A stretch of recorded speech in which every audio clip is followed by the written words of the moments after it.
Legion of Superheroes issue 2, written by Ryan Michael Bendis, art by Ryan Sook. Obviously, we started last issue. Still tons of characters. The chances of me knowing any names beyond a couple of people are pretty slim here. You know the major three, right? Yeah, sure. Lightning Lad, Yeah. Saturn Girl, and Right. And then you know Brainy because Brainy, of sure. Supergirl, right? Yes. And we got Wildfire. He's the guy with the cool Power Ranger getup. There's a point though about 2/3 of this issue where they're splitting into teams and like I'll take this squad of these like 4 people. I'll take this squad of this 4 people, and they mentioned all these names and I'm like, wait, what? Oh man, you Patreon people, let's give Pete some Legion to get him like. There's so many names. The Wade Kitson would help him a lot because that introduces people. That's all I'm saying. So just this issue though is that they're dealing with an attack from the what was the name of the group? The aliens. I gotta look it up. Damn it. They starts with an H.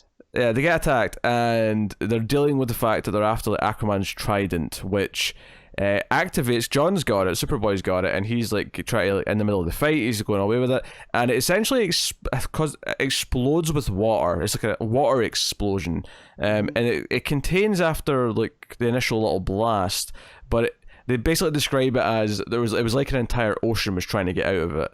Yeah. So something funny is going on here with Aquaman's trident. So the group is called the Horaz. The Horaz, yes. Yep. Mordru is obviously behind them or involved with them as well. They mentioned that a couple of times. I particularly enjoyed the scene where Rose goes to the president of the UP, and tries to sort of explain what's going on with Superboy and that. And the president is pissed that she was not informed of Superboy being brought here from the past, and Rose has to explain that to the others. But Rose kind of gives us some back talk. She's not exactly just regal about it. It's very attitude heavy. I like it. It tells me that Rose has learned from Thorn over the millennia, right? They've been stuck together. So that because this is all Rose, right? It doesn't have the scratchy, but there's just basically like telling her that basically telling her like Superboy's there, but being that the Legion is kind of outside your jurisdiction, you can be upset all you want, but there's not much you can do. And President's Daxamite for the record, just in case that may be an important layer. But and she relays this back to everyone else. They're still deciding what to do with the trident. They've got it in kind of like a stasis orb for the time being. And they split into teams. They're going to go check into things. One team's going to go to Planet Gotham, which obviously John freaks out about. He's like, wait, Planet Gotham? What? And that's all he cares about. That's all he hears. And then while everyone else is doing other stuff, he's supposed to check like this. What do they keep calling it?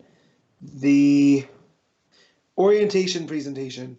Yes. And he's left behind because he wants to go with the team to Planet Gotham, but he's told to stay behind and watch the orientation because Saturn Girl actually outright calls him out for forgetting her name because obviously she's reading his mind, which did actually make me feel a little bit okay. All right, John's kind of in the same boat as me. He has no idea who anyone is, and they're kind of like using that as a narrative device. I can get into that. And then Ultra Boy factors in here a lot as well, talking about his father. Yeah, he's a general, and he doesn't like the idea of the Legion of Superheroes or really the UP. Like, he kind of just tolerates it, and that he's going to be really upset knowing that the Legion now has the Trident. So, but yeah, there was some nice character stuff with Ultra Boy about him not telling them who he was really. Like, his dad is this big to-do on his home planet of Rimbor.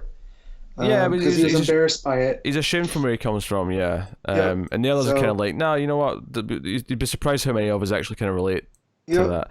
But the issue goes through all these various beats. The big thing I think that most people are going to talk about is the fact that John at the end, when he's left alone, is like, well, there's Planet Gotham. I have to go get someone now. And then the last page is him picking up Damian in present day so he can take him to the future and show him Planet Gotham.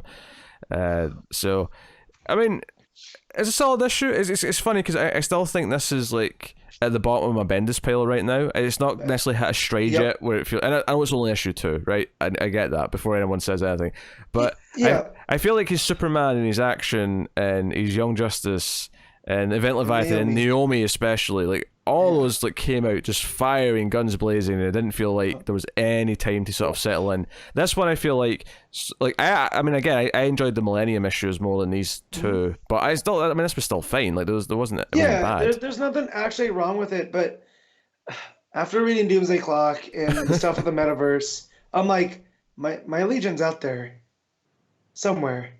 Well, that's actually there's a reference to a Doomsday Clock thing in here, because when Superboy shows up, I think it's Rose who asks. She says, wait, as in John Kent, like Superman's son, or as in Superman when he's a young Superboy? Yeah, and I'm like, oh.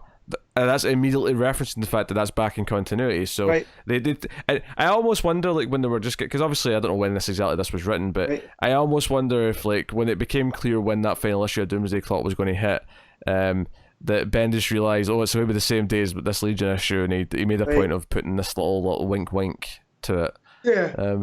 So just knowing that, and like I don't have a connection to this Legion, and their Earth's super weird.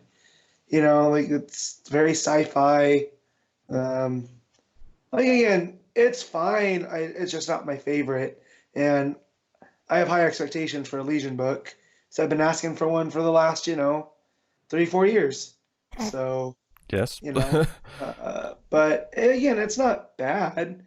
It's I like all the beats here, like when them splitting off to go to the different planets and. I think right now, and especially for me, not really being as used to a lot of these characters, is that right now John is the only one I sort of feel as a character. Everyone else is just kind of there. I think what will really change this is if we start getting points where, like Saturn Girl will get an issue where we really just spend time with her and she'll have a little arc and we'll see what she's going through, and I'll start to care about the others as they maybe do that. Right now it's a list of names that don't really mean much to me, and it's just them shouting out things that they're mid-fighting or it's whatever, and it's fine so far, but like I am going to have to sort of form an attachment to the rest of these characters at some point, so but I mean it looks good, it flows well enough. I do think there's one of those like big dinner table pages, but maybe there was a bit too text heavy where I sort of looked at the page and went, oh geez, that's a busy page. Super Bendis, but but it's fine. It's a solid, fine, good issue as aware. Yeah. So what are you giving it? Maybe it was 7.5. Yeah, I'll go with a straight 7 on this one. So this book sounds like my worst nightmare. Kind of. I mean, it sounds like the worst parts of Bendis that I hate turned up to maximum. Yeah, especially if you have no tie to the Legion, then you're a lot like Pete trying to piece things together while you're trying to deal with all the dialogue that's coming out. Because there was a couple times where I was reading this and I went, "What's going on Twitter?" Just to take a break for a second.